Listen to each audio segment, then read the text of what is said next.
तो राधे राधे, जय श्री कृष्णा भक्तों। आप सभी लोग जानते हैं कि 2 जनवरी 2026 यानी शुक्रवार को पड़ रही है पौष महीने की चतुर्दशी तिथि, और यह साल की पहली चतुर्दशी तिथि है जो बहुत ही खास है। गाय को खिला देना, ये एक चीज आपका गरीबी दूर हो जाएगा। कब खिलाना है वीडियो को पूरा देखिए। तो ये वाक्य तिथि है जो पौष मास में पड़ने वाली सबसे बड़ी तिथि है, क्योंकि शुक्रवार के दिन पड़ रहे हैं और इसका बहुत ही बड़ा और विशेष महत्व होता है। पूज्य पंडितों और गुरुओं ने कहा है कि अगर कभी भी मौका लग जाए और पौष महीने चतुर्दशी तिथि शुक्रवार को पड़ जाए तो आप लोगों को 2 लौंग का उपाय तो अवश्य ही करना चाहिए। इन दोनों का सहयोग बहुत ही कम आता है। इसी के साथ में पंडितों और गुरुओं ने अपनी शिव पुराण कथा में बताया है कि इस दिन आपको 2 लोगों का उपाय को आपको अवश्य ही करना चाहिए, क्योंकि ऐसा दिन पूरे साल में सिर्फ एक ही बार आता है। और तो आप सभी लोग जानते हो कि शुक्रवार चतुर्दशी का अगर सबसे बड़ा को उपाय है तो वह 2 लोग वाला उपाय है। तो भक्तों, शुक्रवार के दिन आप लोगों को इस 2 लोग वाले उपाय को जरूर करना है। बहुत सारे लोग होंगे जिन लोगों ने इस उपाय को न किया हो, मतलब पूरा साल निकल गया, उन्होंने किसी भी दिन इस लोग वाले उपाय को न किया हो, और तो आपके पास एक आखिरी मौका बचा हुआ है जो कि 2 जनवरी के दिन है। इस दिन आप लोगों को इस वाले उपाय को जरूर कर लेना है। भले ही आपने पूरे महीने भर इस उपाय को, जो कि 2 जनवरी के दिन है, इस दिन आप लोगों को इस वाले उपाय को न किया हो, पर अगर आपने इस पौष महीने की चतुर्दशी तिथि के दिन अगर इस वाले उपाय को कर लिया तो आपको इस उपाय को करने का वे फल मिलेगा जिसकी आपने कभी कल्पना भी नहीं करनी होगी। इसीलिए आप लोग इस वाले उपाय को एक बार जरूर कर लेना है, ताकि आप लोगों के हाथ से मौका न जा सके और आपको इस उपाय को करने का फल मिल सके। भक्तों, ये उपाय पंडित जी ने अपनी अभी की ही श्री शिव महापुराण की कथा में बताया, जिस उपाय को आज हम आपको बहुत अच्छे से समझाने वाले हैं। इस उपाय को समझने के लिए आपको कोई और वीडियो को देखने की जरूरत नहीं पड़ेगी। तो चलिए भक्तों, उपाय को शुरू करते हैं। देखिए, इस पौष महीने के शुक्रवार चतुर्दशी के दिन इतना खास होता है, इतना महत्वपूर्ण होता है। देखा गया है कभी कभी बड़े बड़े पूजा पाठ अनुष्ठान से जो मनोकामना पूर्ण नहीं होते, पौष महीने के शुक्रवार के दिन एक छोटे से उपाय करने से ही आपकी मनोकामना पूर्ण हो जाती है। और बहुत सारे लोगों ने इस उपाय को किया भी है और उनको इस उपाय को करने का फल भी जरूर मिला है। अगर आप लोग भी इस उपाय को करना चाहते हैं तो आप इस उपाय को पहले अच्छे से समझ लेना, सुन लेना, उसके बाद करना। आपको इस उपाय का फल जरूर मिलेगा। और इस उपाय को कर लेने से आपके घर में चाहे किसी भी प्रकार की दुख और समस्या क्यों ना चल रही हो, आपको उसका कारण भी नहीं बताया कि भाई ये समस्या किस कारण से चल रही है। उसका कुछ भी कारण हो सकता है, जैसे पितृदोष हो सकता है या किसी भी तरह का मंगल दोष भी हो सकता है। तो इस दिन आप लोगों को ये वाला उपाय करेंगे। ये ऐसा उपाय है जिस उपाय को अगर किसी विशेष दिन पर किया जाए, वहीं उस विशेष दिन का जो है वह तो हमें मिलता ही मिलता है, पर हमने उस दिन पर इस उपाय को किया है तो हमें उससे भी बड़ा फल मिलता है, और फल बहुत जल्द ही मिलता है, क्योंकि आप इस उपाय को बहुत ही बड़े और विशेष दिन पर कर रहे हो। तो चलिए उपाय के बारे में बात करते हैं, लेकिन उससे पहले आप लोगों को ये जानना आवश्यक है कि आखिर ये उपाय इस समय करना है, किसको करना है और कैसे करना है। तो चलिए हम आगे आपको वीडियो में एक एक करके बता देते हैं। लेकिन उससे पहले अगर आप लोग हमारे चैनल पर पहली बार आए हैं या फिर मेरी आवाज़ आज पहली बार सुन रहे हैं तो हमारे चैनल को सब्सक्राइब जरूर कर लेना, और इसको काम वीडियो को लाइक करके कमेंट बॉक्स में श्री शिवाय नम ओम नमः शिवाय जरूर टाइप कर देना। तो भक्तों, इस 2 लोग वाले उपाय को हमें शुक्रवार चतुर्दशी के दिन कैसे करना है, किसको करना है, किस समय करना है और कहाँ पर करना है, इस सारे सवालों के जवाब आपको इस वीडियो में मिल जाएंगे। और जो ये वीडियो देखे गए उसको 2 लोग वाला उपाय जरूर करना चाहिए, क्योंकि इस दिन लोग का भी बहुत ही बड़ा और विशेष महत्व होता है। और जब बात आज 2 लोगों की तो ये सोने सुहागा वाली बात हो जाती है, और ये एक बहुत ही बड़ा उपाय हो जाता है कि शुक्रवार चतुर्दशी तिथि का तो आप भक्तों इस 2 लोग वाले उपाय को आखिर करना किसको है। सबसे पहले हम लोगों बात जान लेते हैं। तो देखो, घर की जो बड़ी माताएं बहनें होती हैं, उन माताओं बहनों में से कोई भी एक बड़ी माता बहन इस वाले उपाय को कर सकती है। भक्तों, अगर आप चाहे तो अपने घर में से सभी सदस्यों को भी इस उपाय को करवा सकते हैं। अगर किसी व्यक्ति की खुद की कोई मनोकामना है, खुद को की कोई दुख और परेशानी है जो कि वो अपने लिए करना चाहता है, इस वाले उपाय को तो वह खुद अपने लिए भी कर सकता है। बाकी अगर कोई घर में से ऐसा है जो कि अपने पूरे घर परिवार की सुख और शांति के लिए ये वाला उपाय करना चाहता तो वह भी कर सकता है, उसमें भी कोई दिक्कत वाली बात नहीं। कहने का मतलब ये है कि इस उपाय को हर एक सदस्य भी कर सकता है और पूरे घर पर दीवार के सदस्य के लिए घर की बड़ी माताओं बहनों में से कोई एक माता बहन भी कर सकती है।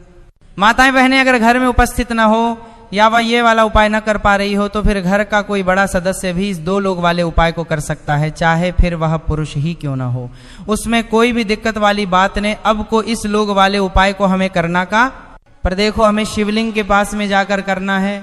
बहुत सारे लोग प्रश्न करते हैं हर एक उपाय को करते समय क्या हम इस उपाय को घर पर या मंदिर में कर सकते हैं। देखो तो इस वाले उपाय को आप मंदिर में करोगे तो अच्छा रहेगा, घर पर नहीं करना इस वाले उपाय को। उसके बाद में भक्तों जो अगला प्रश्न निकल कर आता है ये आता है इस उपाय को लेकर कि आखिर इस उपाय को हमें किस समय करना है, सुबह के समय करना है कि शाम के समय करना है। तो देखो इस वाले उपाय को आप लोग सुख बात में हमें किस समय करना है। उसके बाद में भक्तों जो अगला प्रश्न निकल कर आता है ये आता है इस उपाय को आप लोग सुख बाद में भक्तों जो अगला प्रश्न निकल कर आता है इस समय भी कर सकते हो और शाम के समय प्रदोष काल में भी करना है सकते।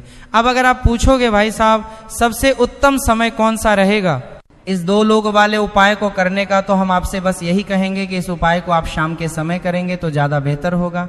बाकी अगर सुबह के समय भी करेंगे तो भी अच्छा होगा, उसमें कोई भी दिक्कत वाली बात नहीं। तो अब भक्तों जो अगली सबसे बड़ी और महत्वपूर्ण बात आती है वही आती है कि सुबह अगर हम उपाय को करेंगे तो हमें कितने बजे से लेकर कितने बजे तक के बीच में करना है, और शाम के समय प्रदोष काल में करेंगे तो हमें कितने बजे से लेकर कितने बजे के बीच में करना। टुडे को सुबह जितनी जल्दी हो सके आप उपाय को करने की कोशिश करना। बाकी अगर किसी कारणवश लेट भी हो जाओ, थोड़ी देर हो जाए तो 10 या 11 बजे तक भी आप उपाय कर लेना, पर 12 बजे से ज़्यादा देरी ना हो, ठीक है, इस बात का ध्यान रखना। उसके बाद में भक्तों अगर शाम के समय प्रदोष काल की बात करें, प्रदोष काल का जो समय है होता है और शाम के 6 बजे से शुरू हो जाता है, मतलब शाम के 6 बजे से लेकर 7 बजे के बीच का जो समय होता है इस समय प्रदोष काल का समय होता है। पर अभी जो मौसम चल रहा है इस मौसम में जो है शाम बहुत देरी से होती है, तो आप इस उपाय को 7 या 8 बजे के बीच में भी कर सकते हो। मतलब शाम के 6 बजे से रात 8 बजे के बीच में आप कभी भी इस वाले उपाय को कर सकते हो, उसमें कोई भी दिक्कत वाली बात नहीं है। परंतु शुक्रवार के दिन कोशिश करना कि समय के अंतर्गत ही कर लो, किसी कारणवश न कर पाओ तो थोड़ा देरी से भी कर सकते हो, आपको उपाय का फल जरूर मिलेगा। देखिए इस वीडियो में जितने भी उपाय हम आपको बताएंगे सभी उपाय सरल है। देखो गुरुजी ने कहा है कि शुक्रवार के दिन आपको चौमुखी दीपक वाला उपाय तो अवश्य ही करना चाहिए। वीडियो के अंतिम में आपको उपाय बताया जो आपको करना है। देखो आगे बढ़ने से पहले वीडियो को लाइक ज़रूर करना चाहिए। वीडियो के अंतिम में आपको उपाय बताया जो आपको करना है, देखो करना चाहिए।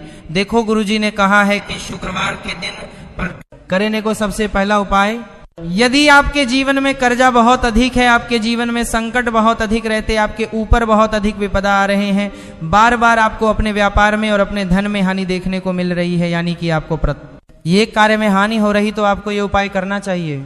देखें इस उपाय के लिए आपको मात्र 1 लौंग का जोड़ा लेना है, यानी कि 2 फूल वाले लोग लेनी है। साथ में आपको मात्र थोड़ा सा शहद ले लेना होगा और इसी के साथ में आपको तांबे के पात्र के अंदर शुद्ध जल लेना होगा। कि इन सभी सामग्रियों को लेकर के आपको भगवान शिव के मंदिर में पहुंच जाना। देखिए ये उपाय आप सुबह से लेकर शाम तक कर सकते हैं। तो सबसे पहले तो आपके पास जो 2 फूल वाले लोग हैं उन्हें आपको शहर के अंदर अच्छे से डूबना है, यानी कि दोनों लोग पर आपको अच्छे से शहद का लेपन कर देना है। अब आपको जो आपके पास 1 लोटा जल है, सबसे पहले तो उसे शिवलिंग पर धीरे धीरे समर्पित करना है और श्री शिवाय नमः इस मंत्र का जाप करते हुए समर्पित कर देना है।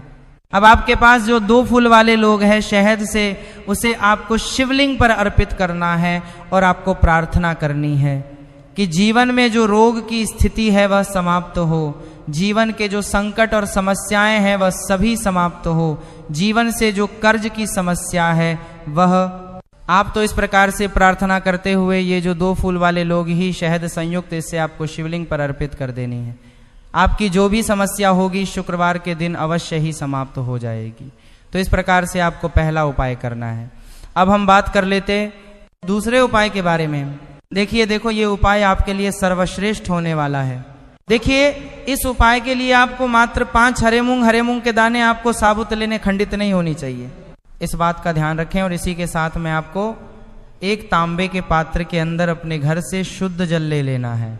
अब भक्तों, इन सभी सामग्रियों को लेकर के कि आपको सीधे पहुंच जाना है भगवान शिव के मंदिर में। देखिए, इस उपाय को भी आप सुबह भी कर सकते हैं और शाम के समय में भी कर सकते हैं। देखिए, भगवान शिव के मंदिर में पहुंचने के बाद आपके पास जो 5 हरे मूंग है, उनमें से पहला जो हर मूंग है, आपको शिवलिंग के सामने जो नंदी महाराज होते हैं और उनका जो पैर उठा हुआ होता है, वहां पर आपको पहला हराम उन समर्पित कर देना है और आपको ओम नमः शिवाय मंत्र का जाप कर लेना है। फिर आपको दूसरा हरा मूंद लेना है और शिवलिंग पर जो श्री गणेश जी वाला स्थान होता है, वहां पर आपको ये दूसरा हराम समर्पित कर देना है। यानी कि शिवलिंग के सीधे तरफ आपको ये दूसरा हराम मुंह समर्पित करना है और फिर आपको ओम नमः शिवाय या फिर ओम लक्ष्मी नारायण नुमा इस मंत्र का जाप कर लेना है। तीसरा हरा मूंग का दान आपको भगवान शिव की सबसे प्रिय पुत्री माता अशोक सुंदरी वाले स्थान पर समर्पित करना होगा। शिवलिंग की जो जल आधारित होती है, जहां से जल्द के आता है, उसी जलाधारी के बीच में जो कहीं न कहीं उठी हुई लाइन होती है सांप की आकृति के रूप में, वहीं पर आपको तीसरा हराम समर्पित करना है और फिर आपको ओम नमः शिवाय इस मंत्र का जाप कर लेना। अब तो चौथा जो हराम है उसे आपको भगवान कार्तिकेय जी का जो स्थान होता है शिवलिंग पर, वहां पर आपको ये चौथा हराम कार्तिकेय जी का, तो चौथा जो हराम के तीसरा हराम करना है और फिर आपको ओम नमः शिवाय इस मंत्र का जाप कर लेना। अब तो चौथा जो हराम समर्पित करना है कि लेकर मुंबई का दाना समर्पित कर देना है और आपको ओम नमः शिवाय मंत्र का जाप कर लेना है। अब तो आपके पास जो 5वां और अंतिम भरा मुंह बचा हुआ है, उसे आपको से जल्द के पात्र के अंदर डाल देना है और इस हरे मूंग से युक्त जल से आपको भगवान शिव के शिवलिंग का अभिषेक कर देना है। जल आपको बिल्कुल धीरे धीरे समर्पित करते जाना है और लगातार आपको शिव महापुराण के मूल मंत्र शिवाय नम वस्तु इस मंत्र का जाप करते रहना है।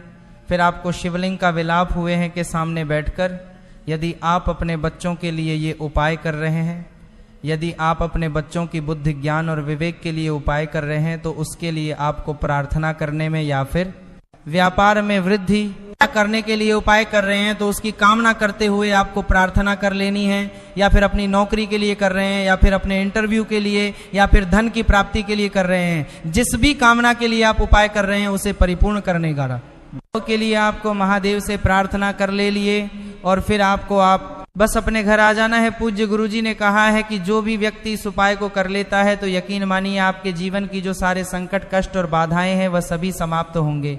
अब हम बात करते हैं अगले उपाय की। इस उपाय के लिए आपको एक दीपक लेना है। दीपक अमरका में टीका भी ले सकते हैं और शुद्ध आटा मानकर उसका दीपक भी आप तैयार कर सकते हैं। दीपक के अंदर गोल बातें का प्रयोग करना है और दीपक के अंदर आपको शुद्ध घी का प्रयोग करना है। इसी के साथ में आपको मात्र एक फूल वाली लौंग लेनी होगी। अब एक दीपक और एक फूल मात्र वाले लौंग लेकर के सीधा आपको पहुंचना होगा बरगद के वृक्ष के। वहां पर देखिए, सबसे पहले तो आपके पास जो एक फूल वाले लोग है उससे आपको बरगद के वृक्ष की जड़ में समर्पित करना है। देखिए, अगर आपके जीवन में कोई भी बड़ा संकट आने वाला है, कोई भी बड़ा कष्ट आने वाला है, तो वह इस उपाय के माध्यम से दूर होने वाला है। महादेवी की विशेष कृपा है कि जो भी संकट आपके जीवन में आने वाला होगा वो भी दूर हो जाएगा। तो आपको एक लौंग समर्पित करने बरगद के वृक्ष की जड़ में, और वहीं पर आपको जो एक गोल बातें दीपक जो आप लेकर के गए हैं उससे भी वहां पर प्रज्वलित कर देना है। देखिए, जब भी आपको जीवन में साल लगने लगे कि आपके जीवन में कुछ भी अच्छा नहीं चल रहा, तब भी आपको कोई उपाय करना है। तो इस प्रकार से आप कोई उपाय करना है। अब हम जान लेते चौथे विशेष उपाय के बारे में। देखें, यदि आपके विवाह में, शादी में कोई भी समस्या आ रहे हैं, यदि आपका जो कर्ज है वह दिन पर दिन बढ़ते ही जा रहा है, तो आप कोई चमत्कारी उपाय करना चाहिए। कोई भी समस्या अगर जीवन में है उसे दूर करने के लिए आप कोई उपाय करना चाहिए। मंगल दोष से जुड़ी हुई समस्या भी है तब भी आप कोई उपाय करना चाहिए। देखिए, इस उपाय करना चाहिए तो आपके लिए आपको एक तांबे के पात्र के अंदर अपने घर से शुद्ध जल लेना है और इसी के साथ में आपको एक चुटकी लाल चंदन लेना होगा। अब आपको क्या करना है कि जो लाल चंदन आपने लिया है उसे आपको उसे जल के पात्र के अंदर डाल देना है, और ये जल जो है आपको लाल चंदन से युक्त तैयार कर लेना है। और ये लाल चंदन से युक्त जल आपको भगवान शिव के मंदिर में लेकर के पहुंचना है। लेकिन ये उपाय भी आप सुबह से लेकर शाम तक कर सकते हैं। अब तो ये जो लाल चंदन से युक्त जल है, इससे आपको भगवान शिव के शिवलिंग पर धीरे धीरे अर्पित कर देना है, और आपको लगातार शिवाय नमः इस मंत्र का जाप करते रहना है।